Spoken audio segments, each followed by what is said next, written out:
Welcome and thank you for joining us on Birth Mother Matters in Adoption with Kelly Rourke-Scary and me, Ron Rains, where we delve into the issues of adoption from every angle of the adoption triad. Do what's best for your kid and for yourself, because if you can't take care of yourself, you're definitely not going to be able to take care of that kid, and that's not fair. And I know that my daughter will be well taken care of with them. Don't have an abortion. Give this child a chance. All I could think about was needing to save my son. My name is Kelly Rourke-Scary. I am the Executive Director, President, and co-founder of Building Arizona Families Adoption Agency, the Donna K. Evans Foundation, and creator of the You Before Me campaign. I have a bachelor's degree in family studies and human development and a master's degree in education with an emphasis in school counseling. I was adopted at the age of 3 days, born to a teen birth mother, raised in a closed adoption, and reunited with my birth mother in 2007. I have worked in the adoption field for over 15 years. And I'm Ron Rains. I've worked in radio since 1999. I was the co-host of 2 successful morning shows in Prescott, Arizona. Now I work for my wife, who's an adoption attorney, and I'm able to combine these 2 great passions and share them on this podcast. Well, today we are going to be talking about taboos and adoption and how that relates. And the definition of taboo, according to the Merriam-Webster website, is a prohibition imposed by social custom or as a protective measure, or something that is not acceptable to say, mention, or do.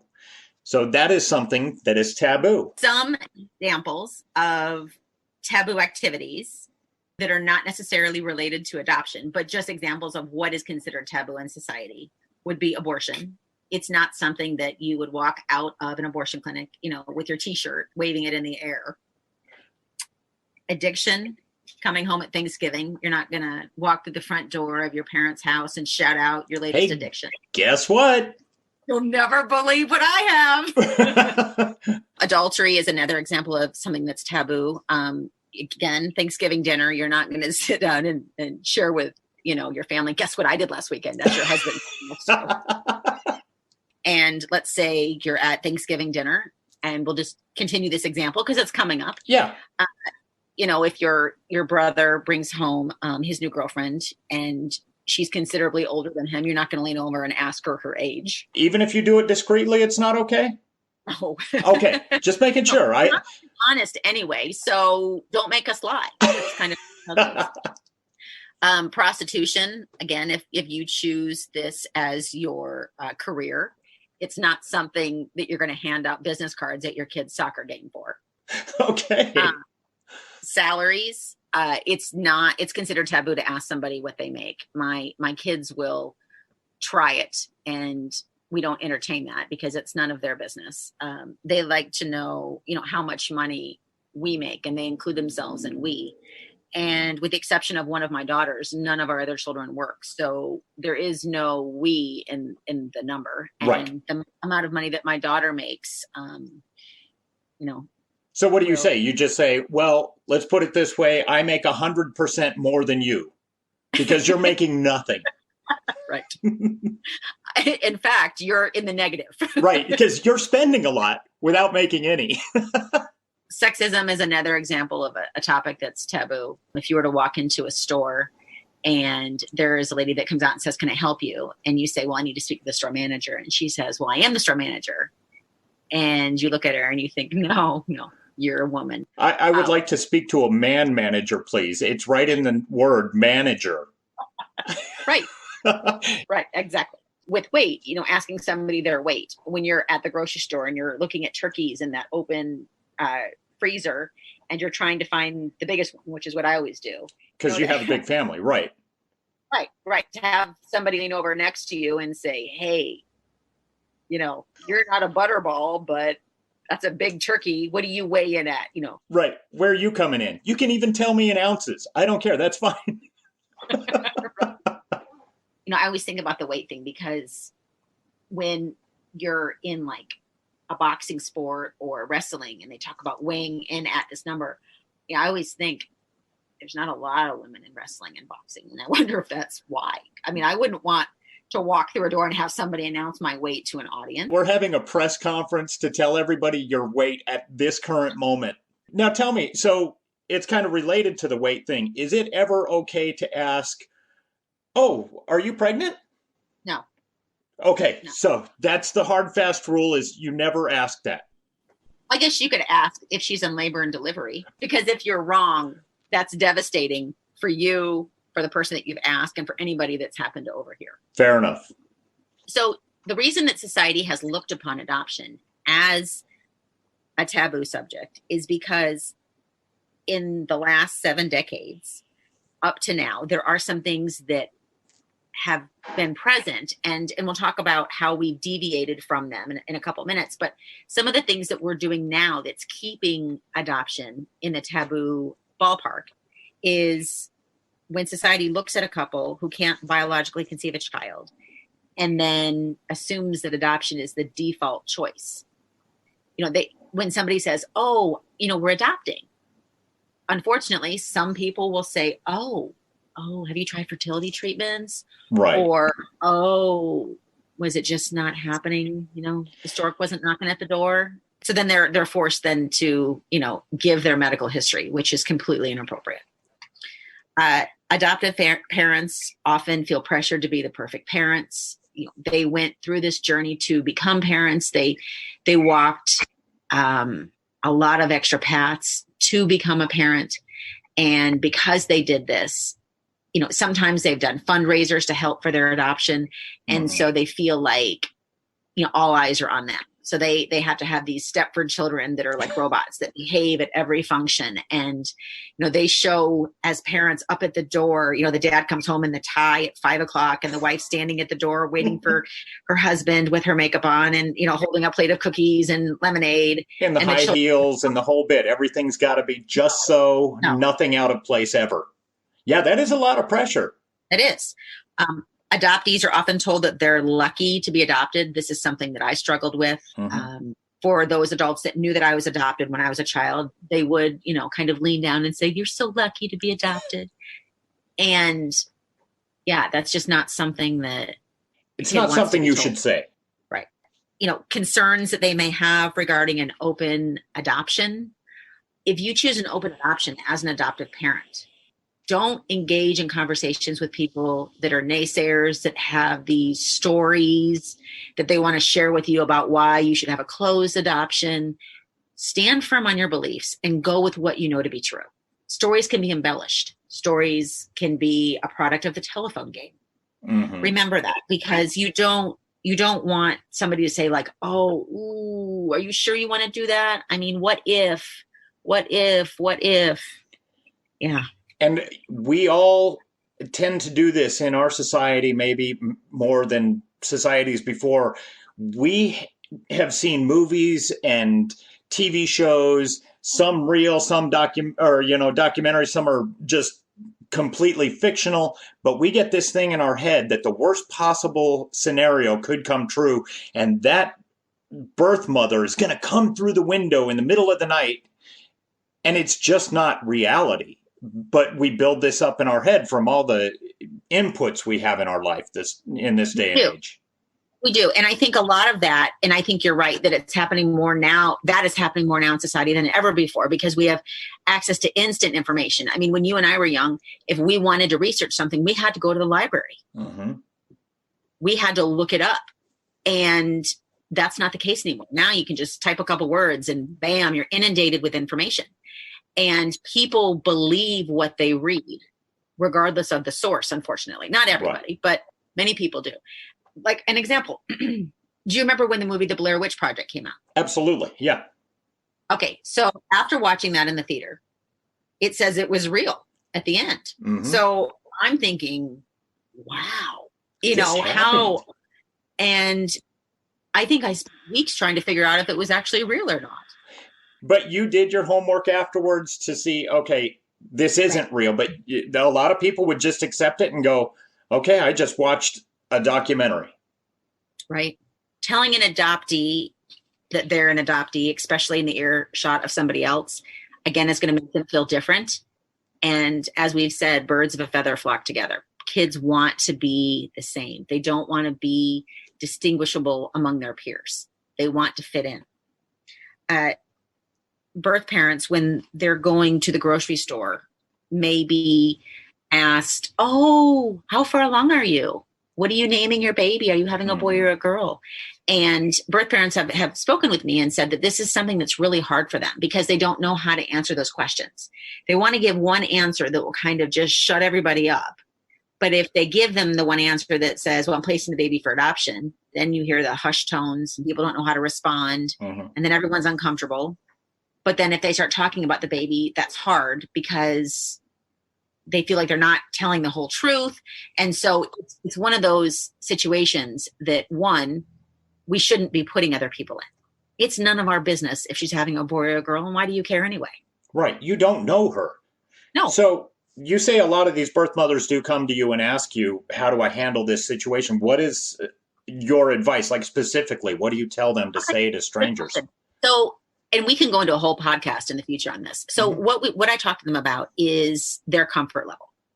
If they've seen this cashier and they know they're going to keep seeing her and they want to share that with her and that's something they're choosing to do, then share to their comfort level. Right. If they don't want to, pick up their cell phone, act like they're on it and start talking. Or they can say, "I'm placing the baby for adoption and I'm really not interested in your answer or your input." Right. You can say it politely, "I'd rather not talk about it," or "Frankly, it's none of your business." And some birth moms are very forthright and they'll just tell it how it is. And other birth moms really just want to fly underneath the radar and not. And they have a right to do so. I completely understand that because when I'm in public, I don't want to have just general discussions with anybody. So, and I have a hard time if somebody approaches me and starts talking to me about anything. A lot of times, it'll be a shirt I'm wearing and they're like, "Oh, that's my favorite band." And then they want to go back and reminisce the first concert they saw of this band. And it's like, I didn't wear this shirt so that I could talk to you. I don't know you. So I feel very awkward, but I also have a hard time pulling myself away from a situation when somebody starts talking to me like that. So, and I can imagine how much more personal it is when you're talking about the life of a baby inside of you. So if you're somebody that really does struggle with not wanting to hurt somebody's feelings and yet not wanting to get roped into a conversation, just pull out your phone and say, "Oh, thank goodness I caught this," and pretend. Thank God for cell phones, right? Right? Yeah, absolutely. The other thing too is that, pregnant women are not public property. They don't owe you any answers. You don't have a right to go up and touch their stomach. When you see somebody with a newborn baby, please don't go up and touch the baby, especially with this being the COVID pandemic. Right. They're not, like I said, public property. This isn't a park. This isn't where she owes you an explanation. And so I think that that's really important. I mean, you've asked the question in the past, is it ever appropriate to ask a woman if she's pregnant? No, nope. It's none of your business, right? I mean, it's not, Exactly. I think that people take liberties that they're not entitled or even should take. And I think that we have allowed it as society. And I can tell you that I love nothing more than walking into a store and having somebody say good morning. But like you, it can stop there. Right. I love that. I love being greeted. I love it. But then to stop when, usually with as many children and as much work as I do, I'm always in a hurry. My kids will say that. "Why are you always in a hurry?" I'm always in a hurry. And to stop and be asked questions and I get it that someone's trying to be nice and friendly and outgoing. And maybe, you're the only person that they're going to engage with for that day. But at the same time, it's right to impose that on somebody else. Because if I stop and I talk with this person for 15 minutes, yes, I've done a nice thing. But now for somebody who's busy, I'm going to have to now pull 15 minutes out somewhere else. Right. And so it's you can tell if somebody wants to talk to you rather than if they don't.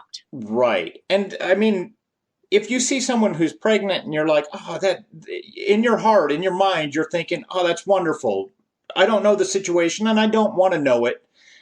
But to acknowledge it and just say, "Hey, congratulations," and move on. And, you don't have to make it into a conversation.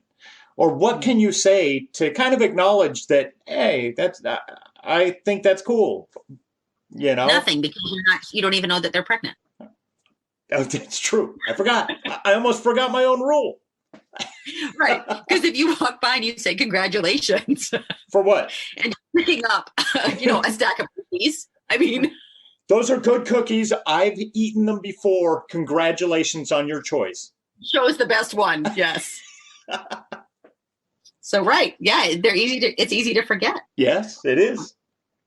Post-adoption communication, when you're doing an adoption and you are sharing this with family members and friends, Mm-hmm. you want to give their input. Their input is irrelevant. And you have made a decision and an agreement with somebody. You need to make sure that you are following what you agreed to do. And Sally and Bob don't have a right to come in and say, oh, I wouldn't do that. Isn't that going to be a lot of work? Mm-hmm. Why would you agree to that? Did you have to agree to that in order for her to place the baby with you? Is that really what this was? And then that's not positive talk. And so Sally and Bob need to just stay out of it. And again, it will help your family if your adoption is kept within your family, meaning your husband and children or whoever is in your household. It will help your family become more solid, safe, and secure, because the more open you are about your adoption specifics, the more people can insert themselves into it. And if that's a door that you don't open for your neighbors, they can't walk in. That makes a lot of sense. And somebody who's entering into a post-adoption agreement with a birth mother or the birth parents, they have thought this over well in advance. They've gone over this. It's not like they just went and bought a loaf of bread. They are ready for their choice. So for somebody to come in out of the sidelines here and go, oh, I wouldn't have done that, that's none of your business. Again, it goes back to what we keep saying. People are taking liberties for something that they have no business taking liberties in. Yeah. Correct. Now, where there is a caveat to this is that if you are beginning your adoption journey and you're asking people, oh, what type of post-communication adoption agreement do you have? Are you willing to share it with me so I can start to learn and understand and grow in my education of what to expect? That's different. Right. And if somebody says no, respect their no. Mm-hmm. And that's, I think, one of the biggest problems in society today is we're not respecting people's no's. So just establishing and being honorable to others' boundaries. Yes. Okay. Correct. Some people say, I have a really hard time saying no. In my opinion, that is because of the pressure and the pushback you get when you say no. And if we start honoring and respecting the no's that people do say, people will be more comfortable in saying no, rather than doing things out of obligation or because they don't want the pushback or they don't want that awkward feeling when they say no. I mean, how many times have you heard somebody say, oh, I just made this. Here, try a bite. No, thank you. Oh, come on. I just worked on it for a couple hours. Here, just try one bite. There's one little bite. Yeah. And then the sad face, And so, I remember a long time ago, my husband and I were having a garage sale and some lady came up and she was trying to, bargain and barter for something. And my husband said no when she offered her price. And she asked again and he said no. And she asked a third time and he said no. And then she made the pouty face. That she was sad. Right. It didn't work. Well, I'll tell you what, your husband, Adam, he knows how to establish his boundaries and he doesn't let people cross them. No. I have a tougher time personally. I'm just, and it's hard. And you're right. If society was more apt to accept a no, especially on the first or second time, it would make it a whole lot easier for people like me to say no. I'm in between you and Adam. Mine's situational, depending on the situation, the day that I've had. Right. That's not comfortable saying. The patience that's left over from everything else that's happened. Right. Yes. Again, also words that society uses, real parents. Well, real parents, define real. Is real what's on the birth certificate? Because adoptive parents get a new birth certificate at the adoption where, when it's finalized with their names on it, or are you really referring to the birth parents? So stop using that word, please. Yeah. Stop. Yeah. Again, we've used the word give up for adoption. A lot of birth mothers will come in and they use that term themselves. Mm-hmm. And it's a mindset. So if you walk in and say, I'm giving up my baby for adoption, right, it sounds like defeat. It does. That's not what adoption is. If you say I'm placing my baby for adoption, that's a choice made out of being empowered. So again, it's perspective. If a birth mother is empowered and she's choosing to place her baby mm-hmm. rather than adoption out of defeat, there's a big difference. And society looks at it as a big difference. Right. In the past 7 decades, I think part of the reason why adoption is less taboo than it used to be is because the laws surrounding adoption records are changing. Access to adoption records are more obtainable, which may give adoptees more closure and answers regarding their biology, as it did me. By opening the door, I'm able to see what's inside in terms of my biology and my heritage and my genealogy. I'm not left wondering. When adoption records were sealed and closed, you're left wondering, and your mind can take you to places that you don't want to go. Mm-hmm. In the past, adoptions were almost always closed. Mm-hmm. When the door is closed, you wonder what's behind the door. Like all the game shows, what's behind door number 1, door number 2, door number 3. And when you have an open adoption, the door's open. So the wondering's gone, the mysteriousness is gone, and you're able to see clearly. I think that is such a healthy perspective for adoptees, adoptive parents, as well as birth parents, because it's both ways. They're able to see what's going on, to have clarity, and that brings peace. There was a really negative stigma against single women who weren't married and pregnant. And they would be sent off in the olden days to these maternity homes to have the babies and then come back, and a story would be made up as to where they went. My birth mother's situation was similar. She wasn't sent away because they didn't find out that she was pregnant until 3 weeks before I was born. But only a few family members knew. My biological grandmother wanted to keep it quiet. And so when I reunited with my birth mom, I outed her, which she was fine with. And, it was a big deal because, again, people didn't even know that I had existed. Mm-hmm. Whereas today, it is not such a social stigma to see an unmarried woman pregnant, whether or not she chooses to parent or place.